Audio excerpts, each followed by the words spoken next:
welcome our third speaker, Neil Taft. And, oh, wait, I'm so sorry, Neil. Neil, where's your intro? And now I left it on the table. Neil is speaking from the Advanced Manual, Speaking to Inform. It is speech number 5, the abstract concept. His time is 6 to 8 minutes, Megan. The title is, How Can You Call Truth an Abstract Concept? Neil will ask you if you, the audience, can listen to the truth, the whole truth, and nothing but the truth, so help you God. Please help me welcome Neil to the platform.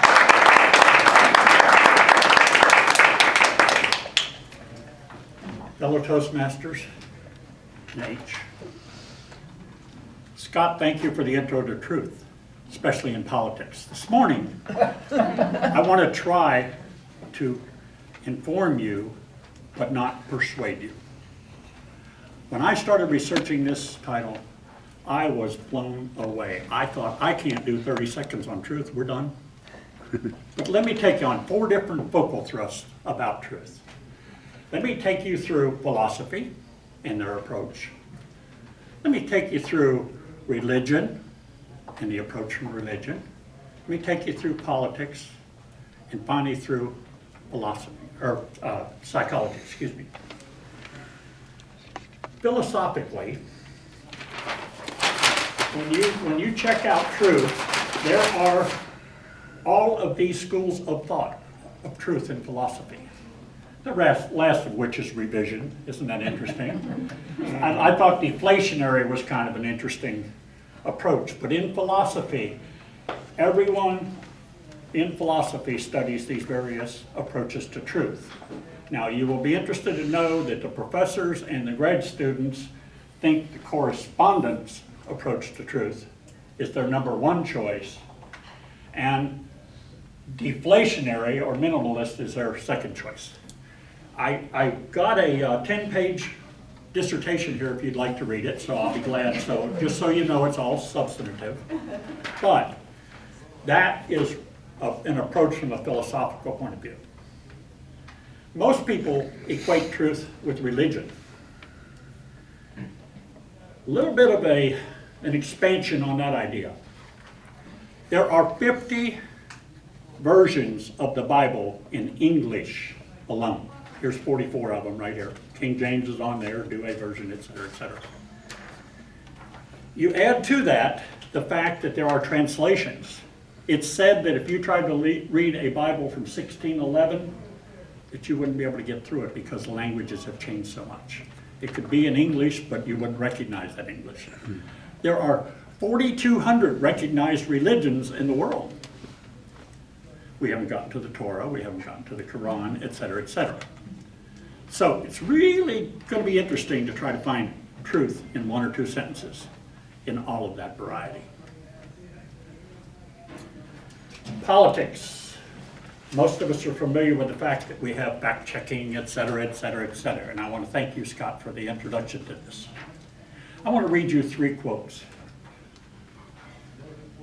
It is not truth that matters, but victory. Adolf Hitler. Let me read you another quote. A lie told often enough becomes the truth. Vladimir Lenin, the Soviet communist leader. Let me read you one more. If you tell a big enough lie and tell it frequently enough, it will be believed. Adolf Hitler. So people actually use truth on both sides. And in politics, we've been introduced to a new era. It started back when Mr. Obama was giving State of the Union address, and Joe Wilson, I believe it was, from South Carolina, said, "You lie." That started. Actually, let me be fair with the other side. Richard Nixon kind of started it, but yeah, we'll go back and forth. Then Bill Clinton says to the camera, "I did not have sexual relations with that woman, Ms. Lewinsky." That didn't turn out to be true. And we know today we've got a few things that are of question. So when we look to politics for truth, we've got to be a little more discerning. Let me get down to the philosophy part of this, their philosophical approach. To define truth, I chose 3 different areas. I chose the King James Version, conformity to fact and reality. Then the English Oxford, because I like the name, nice. To which is true or in accordance with fact or reality. Got a pattern going here. Webster, the property as a statement of being in accordance with fact or reality. Thanks to Kellyanne, we now have alternative facts. So I don't know whether we can depend on that. But let's look at reality. It's throughout everything. Dr. Wayne Dyer, who is was involved into being a pretty interesting person, once said, there's your truth, there's my truth, there is no the truth. It's hard to swallow, isn't it? But let me take you into the psychology of how perception plays into this. Another saying you've heard, one's perception is their reality. I don't buy that. I'll take it a step further. I'll say one's perception is their reality now. Because we do take in the sensory things. And we really color the way we look at things when we hear them. If I were to break down here at night, 11:30 at night, and have to walk back to the house in Leland, I would have a perception of fear. I may easily get home, no problem, but I would be colored with that perception.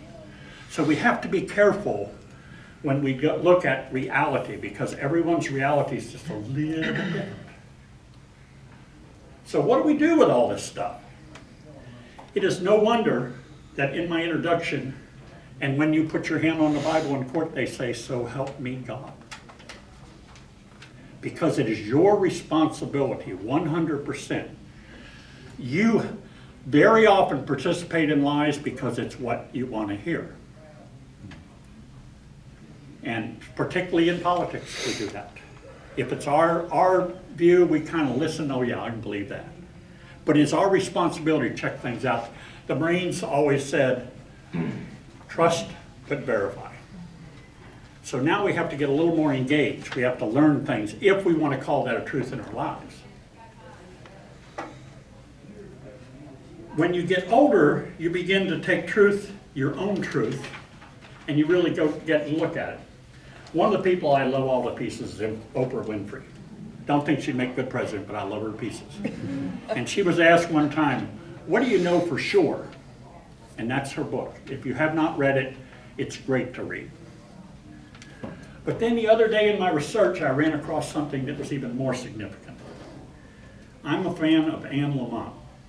She writes wonderful stuff. I know, I'm a fan of Anne Lamott. One of her first things, she gave a TED talk, and you can go look it up. She said, I don't belong in TED, I'm not technology, I'm not education, I'm not design, but she gave a great TED talk of the 12 truths that she's realized in her life. And what she realized is truth, and so does Oprah, it's a little messy. Our truth is pretty darn messy. And she realized that, number one, all truth is paradox. It is at once beautiful and precious, and it is impossible when you really get to look at it. Another one she had, everyone is screwed up, broken, clingy, and scared. I find that to be pretty true in my life.